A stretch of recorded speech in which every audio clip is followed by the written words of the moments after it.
ओम नमो भगवते वासुदेवाय नमः। राधे राधे भक्तों, आप सभी का स्वागत है मेरे चैनल पर संदीप भक्ति ज्ञान गंगा में। भादो महीने की कृष्ण पक्ष की एकादशी को अजा एकादशी कहा जाता है। तो ये आप पूजन घर के मंदिर में भी कर सकते हैं और अलग से इस प्रकार से चौकी लगा करके भी पूजन कर सकते हैं। तो देखिए भक्तों, मैंने यहाँ चौकी पर पीला वस्त्र बिछाया है, देव कलश की स्थापना की है, तुलसी माता को भी अपने साथ ही रखा है चौकी के साथ, और साथ में भगवान विष्णु जी को फूलों का आसन देते हुए विराजमान किया है, फूलों की माला अर्पित की है। गणेश जी को पुष्प का आसन देते हुए गणेश जी को विराजमान कर लिया है और गौ माता को भी विराजमान किया है। तो सबसे पहले दीपक जो कलश है उस पर मैं यहाँ पर चंदन से तिलक लगा रही हूँ, क्योंकि भगवान विष्णु जी के पूजन में चंदन का विशेष महत्व होता है। चंदन कोई सा भी हो, लेकिन हो सके तो पीला चंदन का प्रयोग करें। और इस प्रकार से हम पहले दीप कलश पे जो मैंने पत्ते लगाए हैं अशोक के, उसको अच्छे से टीक लेंगे। आप यहाँ अशोक के पत्ते 5 या 7 जितने संख्या में चाहें आप उतने लगा सकते हैं। आम के पत्ते मिल जाते हैं तो आप वो भी लगा सकते हैं। उसके बाद एकादशी है तो हाथ में मैंने यहाँ सफेद तिली लिया, पुष्प लिया और सभी देवी देवताओं का आवाहन करके भगवान के चरणों में छोड़ दिया है। उसके बाद हम करेंगे दीप कलश की जो दीपक है उसे प्रज्वलित करेंगे। भक्तों, ये अत्यंत कल्याणकारी एवं पुण्यकारी एकादशी है। आज मैं आपके साथ विधि शेयर कर रही हूँ। और सबसे पहले गणेश जी का पूजन करेंगे, चंदन का तिलक कर देंगे, रोली से तिलक कर देंगे इस प्रकार से। तो क्योंकि हर पूजन में सबसे पहले गणेश जी का पूजन सर्वप्रथम किया जाता है, तो जनेऊ अर्पित कर देंगे। वैसे तो सभी एकादशी की जो पूजा विधि होती है लगभग समान होती है। वस्त्र रूपी कलावा अर्पित करेंगे, मैंने उसमें इत्र लगा दिया है। उसके बाद मैं यहाँ पर अर्पित कर दूंगी। बस थोड़ा बहुत अंतर आ जाता है, क्योंकि इसमें मुख्य रूप से भगवान विष्णु का पूजन किया जाता है। भगवान गणेश जी को दूर्वा और लाल गुलाब का फूल अर्पित कर देंगे। फिर उसके बाद भगवान विष्णु जी की फोटो में जितने भी लोग विराजमान हैं उन सभी को हम चंदन से तिलक कर देंगे। आप ये पूजा मैंने बताया घर के मंदिर में कर सकते हैं या अलग से चौकी लगा करके भी कर सकते हैं। भक्तों, पूजन के दौरान ओम नमो भगवते वासुदेवाय नमः मंत्र का जाप जरूर से करें और इत्र लगा करके वस्त्र रूपी कलावा अर्पित कर देंगे। भक्तों, एकादशी में तिल का विशेष महत्व होता है।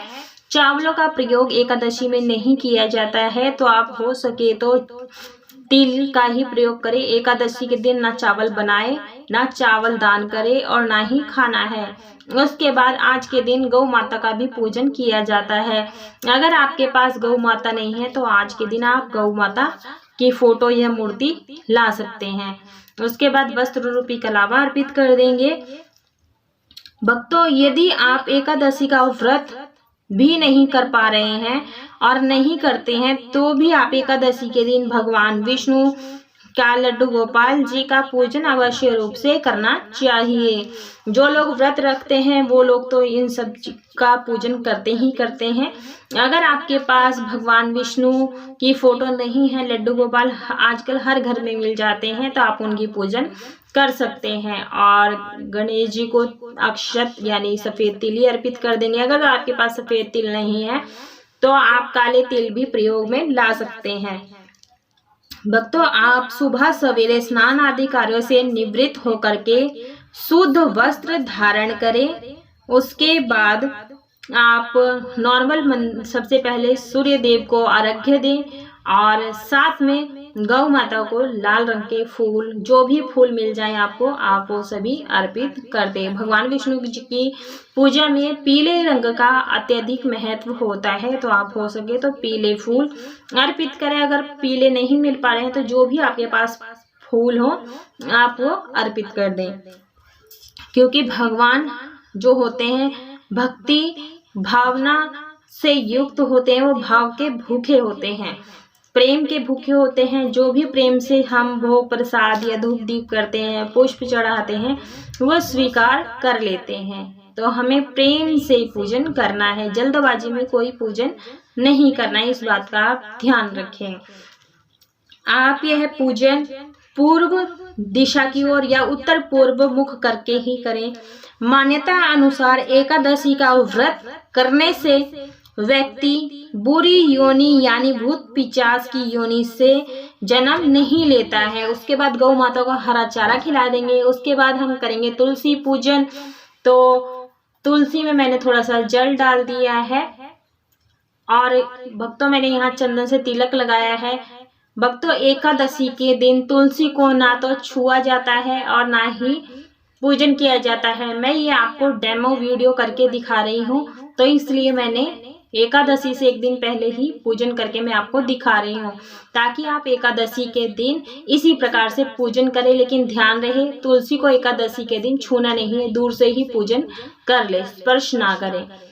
तो इस प्रकार से अक्षत अर्पित कर देंगे। और भक्तों इतना ही नहीं, व्यक्ति के हर पापों का नाश हो जाता है, घर में सुख समृद्धि धन संपदा आती है। तो इस प्रकार से अबीर अर्पित कर देंगे। भगवान के पूजन में आप अबीर जरूर से अर्पित करें। अबीर गुलाल जो भी मिल पाए आप अर्पित कर दें। और पौराणिक मान्यताओं के अनुसार दुख दरिद्रता और कष्टों को दूर करने के लिए ये अजय एकादशी का व्रत करना बहुत ही ज्यादा उत्तम माना जाता है। सभी को हम यहाँ पर गुलाल अर्पित कर देंगे। जो व्यक्ति एकादशी का व्रत करता है उसे हजारों वर्षों तक स्वर्ग में वास करता है। इस प्रकार से वस्त्र रूपी कलावा अर्पित कर देंगे। तुलसी मैया को आप चाहें तो बांध भी सकते हैं। आप चाहें तो पूजा आप बड़ी से बड़ी भी कर सकते हैं, विस्तृत रूप से भी कर सकते हैं और छोटी से छोटी भी पूजन कर सकते हैं। मैंने यहाँ फूलों का आसन देते हुए एक दीपक लिया है।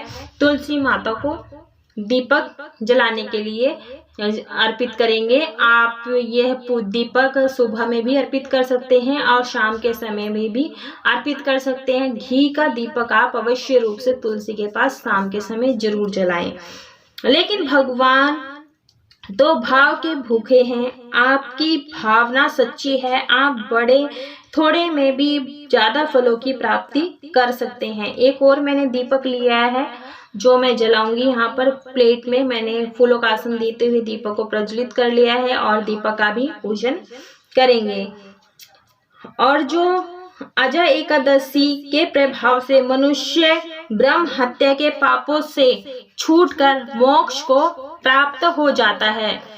यदि मनुष्य एकादशी का व्रत करे तो इस तरह से हम दीपक का भी प्लेट का भी पूजन कर लेंगे। मैं यहाँ पर 7 टिकियां लगा रही हूँ चंदन की रोली की। इस प्रकार से अक्षत अर्पित करेंगे।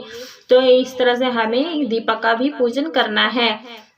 जो व्रत करे तो यज्ञ तप सभी पुण्य कर्म फलित हो जाते हैं।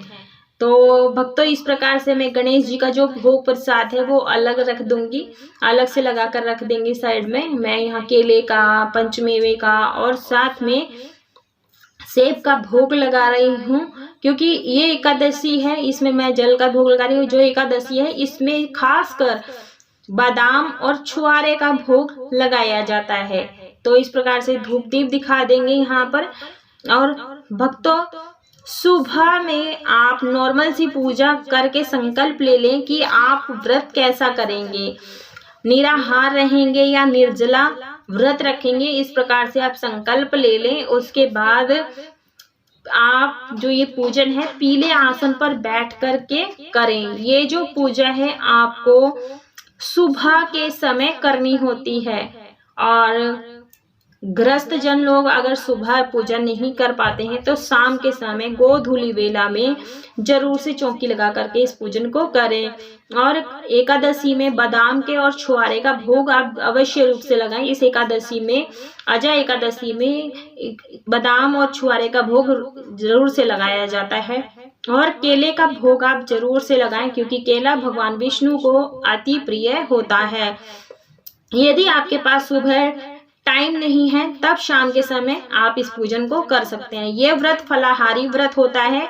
इसमें आप किसी भी भोग प्रसाद में अन्न का भोग ना लगाएं जिसे आप ना खा पाएं। तो ऋतु फल जो भी आपके पास हो वो आप भोग लगाएं और जल का भोग लगा देंगे तुलसी पत्र डाल करके। विष्णु सहस्त्र नाम का पाठ करना चाहिए। ओम नमो भगवते वासुदेवाय मंत्र का जाप करना चाहिए और मन ही मन बोलना चाहिए, गोविंदा गोविंदा गोपाला गोपाला। तो इस प्रकार से तुलसी जो मंजरी है सहित अर्पित कर देंगे। भक्तों, एकादशी की शुरुआत 10वीं तिथि से शुरू हो जाती है। शाम के समय सूर्यास्त के बाद ना कुछ खाया जाता है ना कुछ पिया जाता है और एकादशी के दिन व्रत रखा जाता है, निर्जला या निराहार व्रत रखा जाता है। द्वादशी के दिन पूजन करने के बाद, दान दक्षिण देने के बाद व्रत का पारण किया जाता है और इस तरह से अक्षत और पुष्प लेकर के हमें अजा एकादशी की व्रत कथा पढ़नी या सुननी होती है। उसके बाद जब हमारी कथा पूर्ण हो जाती है तो अक्षत और ये पुष्प भगवान के चरणों में ही पर छोड़ देंगे, हाथ जोड़ लेंगे। पूजा में रही कोई भी भूल चूक गलती हो गई हो तो क्षमा करें। और एकादशी के दिन गौ माता का पूजन करना चाहिए, उनको हरा चारा खिलाना चाहिए। अंत में हमें कपूर से आरती करनी है। आप चाहें तो शंख बजा भी सकते हैं, मैं यहाँ घंटी बजा रही हूँ, तो आप इस तरह से कर सकते हैं। महत्व है अजा एकादशी का व्रत करने से अश्वमेघ यज्ञ करने के बराबर फल की प्राप्ति होती है। इस दिन व्रत करने से व्यक्ति को मृत्यु के बाद वैकुंठ धाम में स्थान प्राप्त होता है। साथ ही अजा एकादशी के व्रत से मानसिक, शारीरिक और आर्थिक लाभ मिलते हैं। तो ये था इसका महत्व। उसके बाद हम आरती को ठंडा कर देंगे। अगर आप भी अजा एकादशी का व्रत कर रहे हैं तो आपको जो शुभ मुहूर्त है वो मैं आपको शॉर्ट वीडियो में दे दूंगी, आप वहां जाकर के चेकआउट कर लीजिएगा। उसके बाद हम जो भी भोग प्रसाद है उसे 3 बार हम मिनस लेंगे। आप 3 बार या 5 बार भी मिनस सकते हैं। इस तरह से मिनसने से ये होता है कि जो हमारा भोग प्रसाद होता है, धूप दीप होती है, भगवान विष्णु देवता लोग सहर्ष स्वीकार कर लेते हैं और प्रार्थना करेंगे कि सदैव अपनी कृपा दृष्टि सदैव हम पर बनाए रखें। और ये थी भक्तों अजा एकादशी की बिल्कुल ही सरल पूजा विधि। और उसके बाद दक्षिणा जरूर से निकालें। दक्षिणा निकालने से ये होता है कि पूजा में रही कोई भी कमी बेसी होती है वो दक्षिणा से पूर्ण हो जाती है। उसके बाद हाथ जोड़ लें और प्रार्थना करें कि पूजा में कोई गलती हो वो क्षमा करें। तो ये थी बहुत ही सरल पूजा विधि। वीडियो पसंद आई हो तो वीडियो को लाइक कीजिएगा, ज़्यादा से ज़्यादा शेयर कीजिएगा ताकि अन्य भक्त लोग भी इस वीडियो के माध्यम से लाभ प्राप्त कर सके। और अगर मेरे चैनल पर पहली बार है चैनल को सब्सक्राइब जरूर से करिए। कमेंट बॉक्स में जय हरि विष्णु अवश्य रूप से लिखिएगा।